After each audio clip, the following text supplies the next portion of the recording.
merci beaucoup pour cette réponse, professeur Savané, mais vraiment, vous êtes un grand professeur. On en apprend beaucoup sur l'histoire du féminisme au Sénégal et en Afrique. Donc voilà, maintenant les étudiantes vont prendre le relais pour terminer les questions. Merci beaucoup Madame Gassama. Merci également à vous Madame Savané. Vraiment, nous sommes très honorés de vous entendre, de vous avoir auprès de nous, de vous rencontrer, parce que avec le parcours que vous avez, aussi riche qu'inspirant, vraiment d'être une militante féministe, également de promouvoir le leadership féminin, vraiment c'est un plaisir pour nous en tant que femmes. Moi c'est Fatima Fall, je suis étudiante en Master 1, audit contrôle de gestion. Également j'étais la vice-présidente du bureau des espaces numériques ouverts de Dakar. En même temps aussi, j'étais la chargée de la communication de mon club et également présidente de la commission sociale du bureau des étudiants en 2019. Donc je pense qu'en termes de femmes, aujourd'hui, vous êtes vraiment bien placées pour nous donner ce qu'on a vraiment voulu depuis le début et vraiment c'est un grand plaisir quand même pour nous de vous recevoir. Voilà, donc comme disait Claude Lévi-Strauss, Madame Savané, donc, qui nous montre dans les structures élémentaires de parenté que c'est la prohibition universelle de l'inceste qui sépare la nature de la culture, les humains des autres espèces vivantes. Par inceste, il faudrait entendre l'ensemble des formes prohibées de sexualité.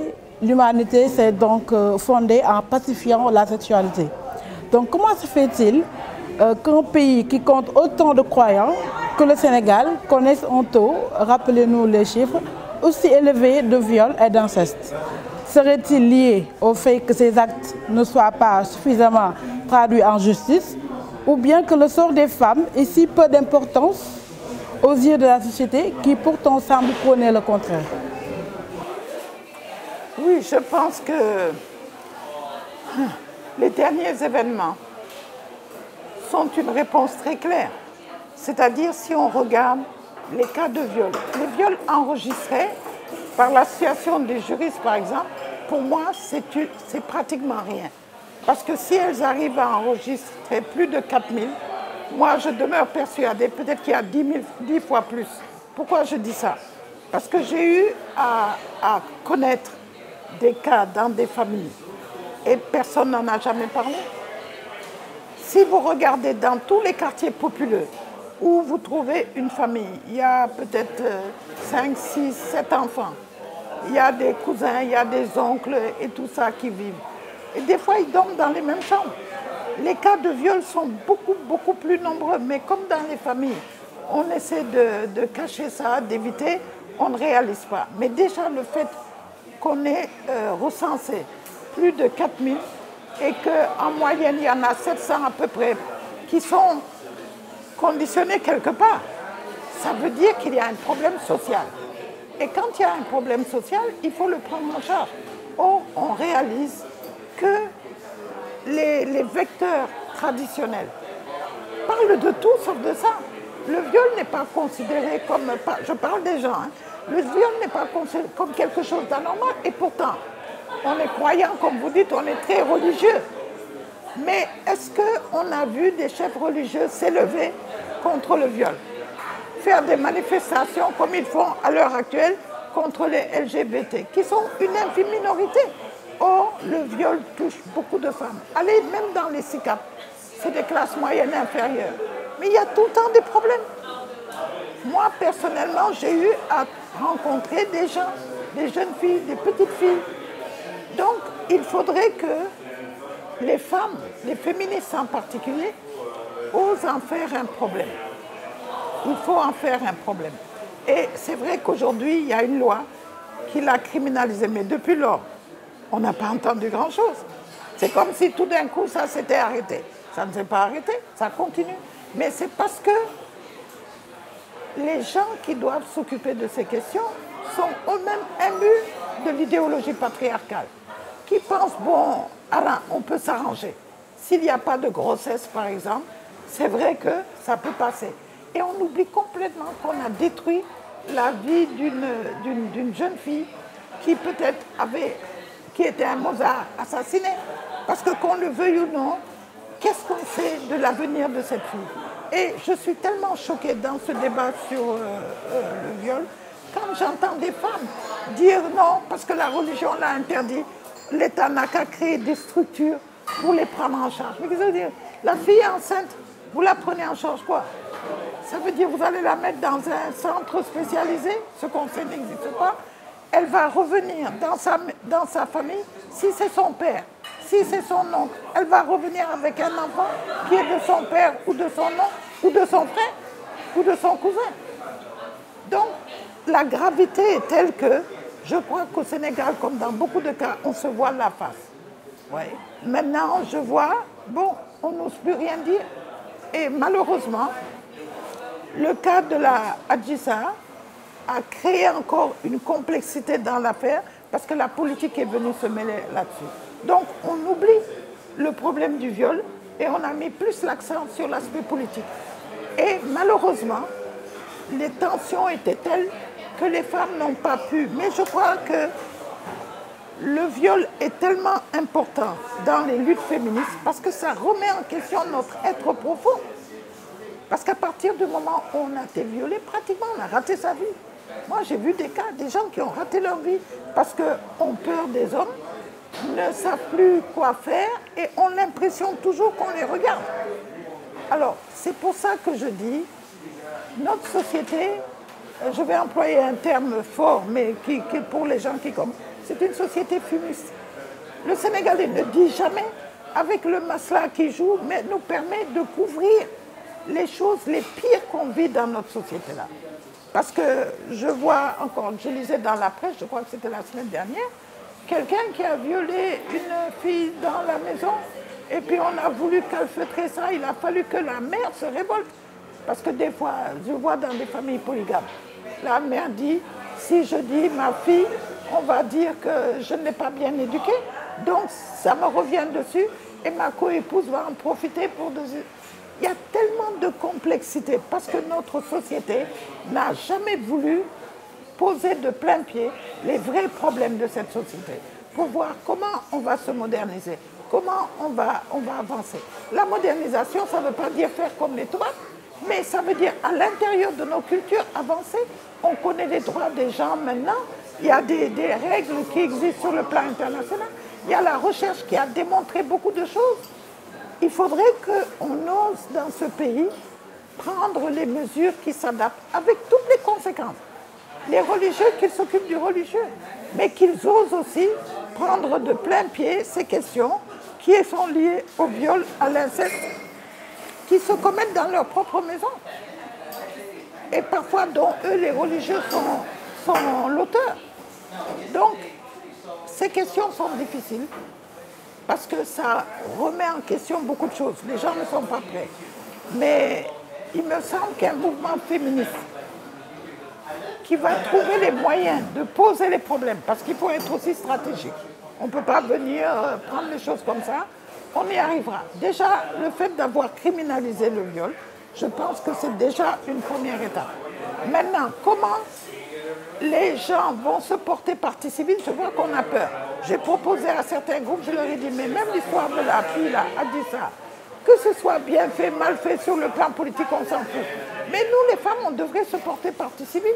Vous savez, dans les années 94, il y avait une femme à Kaolack qui avait été battue à mort, Dodi Fa ou ça, je ne sais plus, qui avait été battue à mort par son mari. Nous, oui, on l'a appris incidemment. Mais on a été jusqu'à Kaolack et on s'est porté partie civile. Du coup, ça a permis à des gens de venir nous soutenir. Donc ça, c'est des actions qu'on doit faire, mais il faut qu'on démystifie et qu'on chasse la peur de notre camp. Effectivement, il faut démystifier, mais aussi déconstruire. Parce que nous sommes dans un pays où, quand la victime est dans un stade où vraiment ça fait mal, les gens l'accusent. Et ça existe ici. Donc ça doit être une affaire de la loi, mais c'est une affaire de tout le monde. Parfois, on peut même être dans une même maison avec la victime. Au lieu de la soutenir, les gens commencent à dire la manière dont elle s'habille, la manière de se comporter. Alors que rien ne justifie de commettre ce genre d'actes. C'est vraiment ignoble. pour une société comme le Sénégal qui doit vraiment agir comme des personnes normales et je dirais même de cultiver cette familiarité avec la personne et aussi de le mettre à l'aise. Mais là, c'est dans ce même stade qu'on va dire qu'elle est coupable, alors que ça ne justifie nullement de commettre des attouchements sexuels face à la femme ou bien de lui inculquer ce genre de choses. Vraiment, c'est inconcevable. Mais c'est le système patriarcal, hein. Il faut bien comprendre, dans la tête des hommes, c'est pas si grave.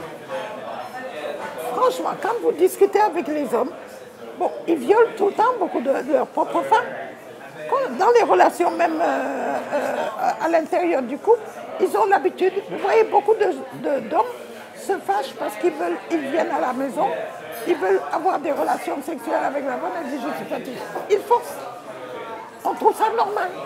On trouve ça normal. Alors du coup, le fait, qu'est-ce qu'ils vont dire? Mais les filles là, elles ne s'habillent pas bien, c'est elles qui ont aguiché, des choses comme ça. Et les gens finissent par l'accepter. C'est pour ça que la déconstruction du patriarcat est importante. Je pense que c'est une chose qui devrait être normale alors que ça ne l'est pas. Vraiment, c'est désastreux, comme on pourrait dire. Bonsoir, chère dame.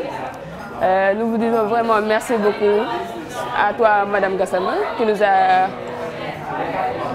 nous a sollicité par rapport à ça. Et vraiment, nous vous disons un grand merci sur ce, parce que ça nous permet aussi d'augmenter nos capacités de connaissance, d'avoir une vision beaucoup plus claire par rapport à ce thème qui porte sur les femmes. D'autant plus que nous sommes appelés aussi à adopter des femmes. Donc sur ça, nous vous disons vraiment un merci. Merci à vous aussi, Madame Savané, d'avoir accepté de faire cet entretien avec nous. Ça nous permettra aussi d'avancer, quel que soit le domaine dans lequel vous avez évolué. Et par rapport à cela, on vous dit aussi un grand merci. Nous avons eu une année 2021 riche en actualités féministes. Quelle lecture en faites-vous? C'est-à-dire par rapport aux affaires de viol et d'inceste, du sexisme ordinaire, qui a tué ses 3 enfants, ou l'affaire des Miss? Oui, moi je crois qu'on arrive à un stade dans notre société où grâce aux médias et aux médias sociaux, beaucoup de choses qui se passaient, qu'on mettait en catimini, sont portées sur la place publique.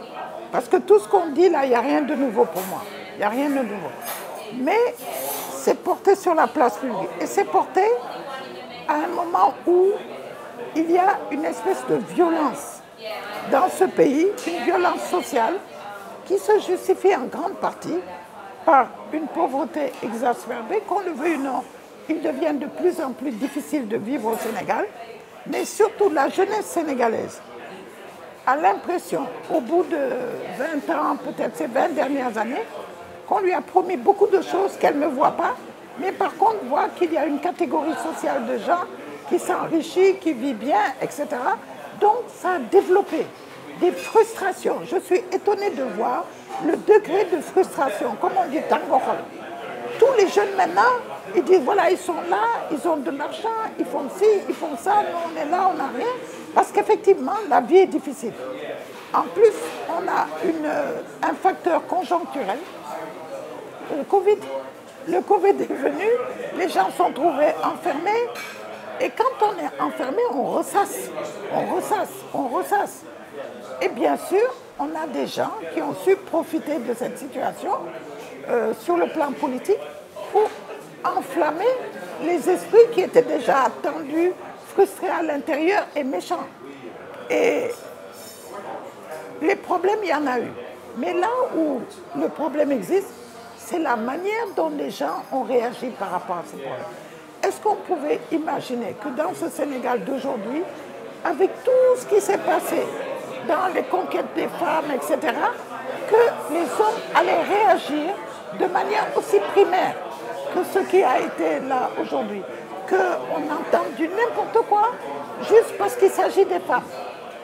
Parce que quand tu es fâché, quand tu es frustré, tu cherches une victime. Et les femmes sont les victimes primaires parce que ni les religieux, ni les politiques, parce que même qu'on le veuille ou non, le gouvernement, encore moins l'opinion publique de manière générale, n'a pris position pour les femmes. On a voulu politiser les choses. On a voulu voir, oui, maintenant les femmes, elles demandent trop de choses, etc. Mais c'est une société malade. C'est une société malade parce que quand une société n'est pas capable de se regarder dans le miroir et de se dire je dois me soigner, il y a un problème. Alors, il y a une fuite en avant, on se couvre la face et on fait comme si de rien n'était. Or, cette société, je remarque, elle est violente de plus en plus. C'est-à-dire, vous prenez la lutte, ils vont se battre. Les matchs de Nawatan, on se bat. Dans la rue, c'est-à-dire, des fois, on est en voiture, oui, les élections, on n'a jamais eu d'élection où depuis 6 mois, on nous parle de violence. Jamais on a eu ça d'élection locale. Hein? L'autre jour, je voyais dans la rue, je disais à mon chauffeur, quand tu quittes la maison jusqu'à arriver, si je calcule, le nombre de cas de violence que je vois jusqu'à arriver en ville est terrible. Parce que simplement, il y a ce... Et qui en paye les frais, ce sont les femmes. Parce que c'est le maillon le plus faible. Oui, quand on dit le maillon le plus faible, qui d'autre on peut attaquer? Ils essaient d'attaquer le gouvernement, ça ne marche pas tellement. Ils ne peuvent pas attaquer les religieux comme leader social. Ils ne peuvent pas attaquer les hommes, ils ont le pouvoir eux-mêmes. Les femmes n'ont pas de pouvoir. Les femmes n'ont pas de pouvoir. Alors du coup, tout va nous tomber dessus et personne ne nous défendra. Et c'est ce que je dis toujours, on ne libère pas quelqu'un, c'est la personne qui se libère elle-même. C'est nous qui allons nous libérer de tout cet ostracisme, de toute cette manière de nous percevoir, etc. Et si on ne fait pas vite, ça va devenir une norme. Ouais, ils vont prendre l'habitude. Il y a un truc, on a violé une fille ici. Il y a eu un cas d'inceste là-bas. Dans toutes les, chez les marabouts, la plupart des marabouts, il y a toujours des scandales, mais personne ne dit rien. On ne les arrête même pas. Ça veut dire même la loi n'est pas... Donc, c'est l'absence d'un mouvement féministe fort qui fait que les hommes peuvent se permettre, parce qu'ils ne sont pas dénoncés, il n'y a pas de mesures qui sont prises contre ça. J'ai vu une fois, j'étais malade, j'étais vraiment pas bien. Il y avait une manifestation à la place de l'Obélisque contre la fameuse Louise. Mais quand j'étais, il n'y avait pas 50 femmes. Il y a un problème. C'est vrai que les gens n'ont pas les moyens de mobiliser et c'est là où il faut qu'on réfléchisse. Comment les gens vont créer des mouvements féministes qui sont capables de porter la défense des droits des femmes? Parce qu'il s'agit de défendre nos droits. Et je crois qu'il y a une expérience, on disait tout à l'heure, que le mouvement est plus faible. Parce qu'on n'a pas de leader porteur. Il faut que ce soit des leaders crédibles. Il faut que ce soit, et les gens ne réalisent pas, quand tu veux être devant, il faut que tu sois un modèle. Tu ne peux pas défendre des idées marginales et croire qu'on va t'écouter, c'est pas possible. Tu vois? Donc, il faut se sacrifier. Il faudra créer les conditions de l'émergence d'un leadership féminin qui soit crédible. Quand tu parles, les gens vont t'écouter parce qu'ils savent que tu n'es pas là pour raconter des bêtises ou alors pour faire des choses qui vont à contre-courant. Or, il faut qu'on aille à contre-courant, mais il faut qu'on le fasse de manière stratégique. Il faut qu'on ait des techniques de lobbying. On aille voir les gens qui pensent, les gens qui décident, les gens qui sont les porteurs d'opinion. Et qu'on leur explique ce qui se passe, pourquoi ça se passe, qu'est-ce que ça veut dire. Et tant qu'on ne fera pas ça, les mouvements ne peuvent pas avancer. Si on regarde l'expérience de tous les pays au monde, il a fallu des femmes leaders qui sont des modèles, des références, qui ont parlé et qui ont donné leur voix pour faire passer une loi ou alors une idée, etc.